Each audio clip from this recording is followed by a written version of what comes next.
Okay, we're going to be talking about went for a walk and now going back home. Anyway, what's the date today? November 3rd, I think. Anyway, I was going to talk about financial lessons that I've learned, kind of what I wish I did differently.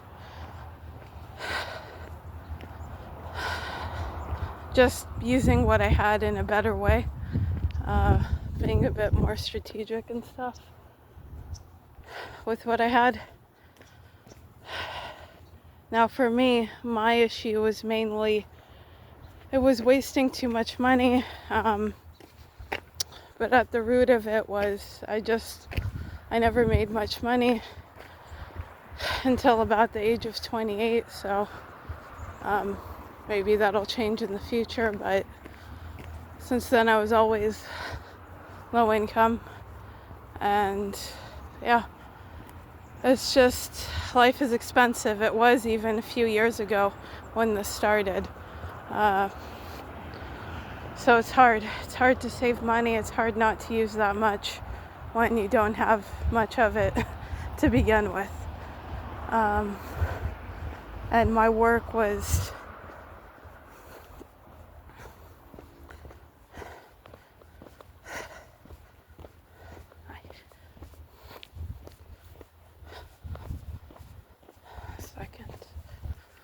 okay. I don't want to talk when there's folks around, which luckily there's almost no one, but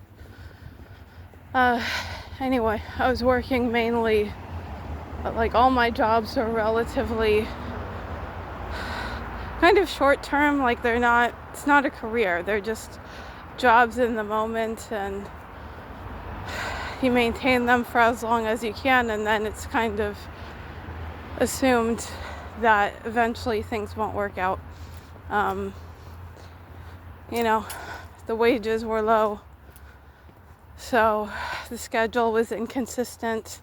Sometimes I would work much more than other times. So yeah.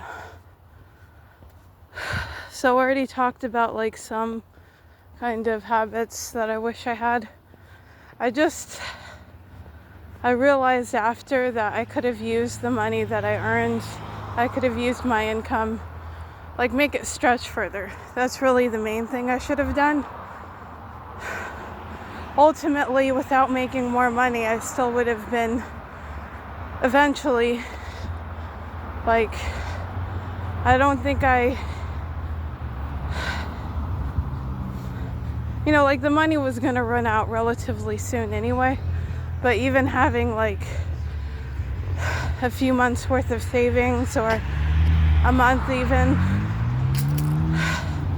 I could use that about now, That's better than where I am now.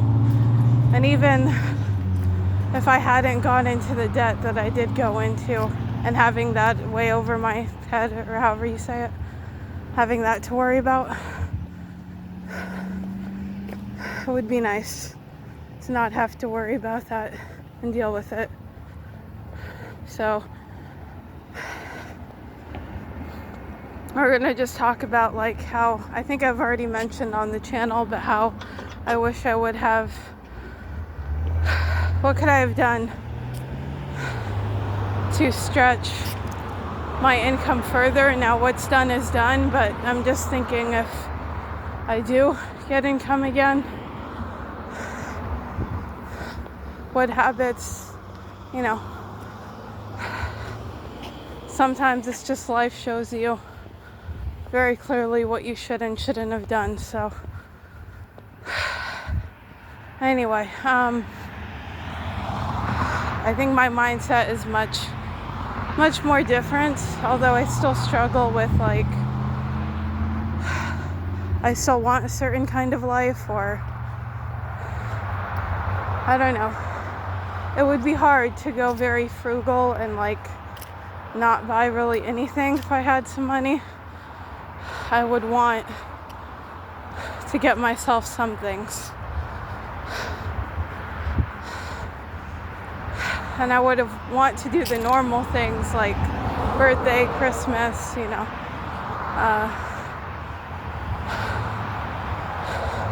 Anyway, back to subject is how I wish, trying to talk and walk at the same time. Okay. What I wish I would have done to further my income. And I mentioned some of these already. So basically just budgeting for necessities first.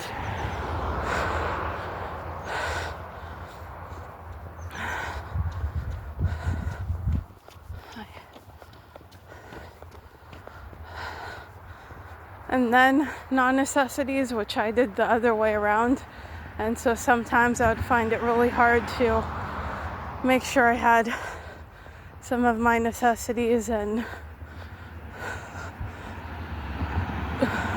I've bought groceries on credit, and you know, it's just stupid moments like that. Just because you're like, where do I find the money? There's no other way. So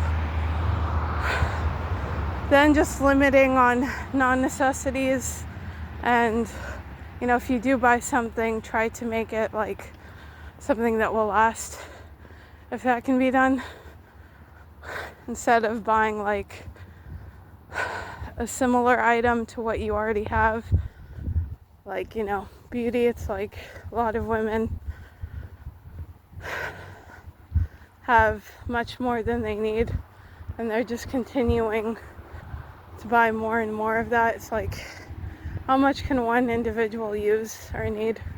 You don't need that much, you know. Decluttering, getting rid of what you don't need, just limiting what you have, especially in these times where a lot of folks don't know their housing situation, if they can afford where they live at, you know. So if you do have to move, it's not going to be, you know, incredibly tough, and then you have to move so much stuff around and bring it to your new location, you know. Because I'm assuming, you know, well, a lot of folks on low income can't afford storage units, but if you can, then that's an option. But it's also like, is it worth, do you really have something that valuable where it's worth covering a cost every month? I mean, at least $100, I would assume. So, I don't know. What else? There's some other notes. Not wasting. So even little things like food, or maintaining finances in general, and especially when it comes to credit. I really wouldn't use, I would use credit cards, stuff like that, only on, if it's a really big emergency, maybe, but only considering it then, because I would eat out, and sometimes that would go on the cards. So that was dumb, no excuse for it, when I couldn't afford to cover that balance, you know, on time at all. So when I talk about credit, I'm talking about folks who can't cover the debt that they're borrowing. If you can, that's a different story. And that can be a good thing, because you're building history, and you know, so you might be in a good financial situation, but talking about folks who can't afford, like basically they're using the cards because they don't have money to buy whatever non-necessity that they want. So that's what you don't want to use cards or debt to buy something that you don't have the money for. You don't want to borrow for those reasons. if that makes sense. Let's see what else, like beauty stuff, just non-necessity little items here and there. Kind of often, used cards. That's what I did. I wouldn't do that. Yeah, maintaining your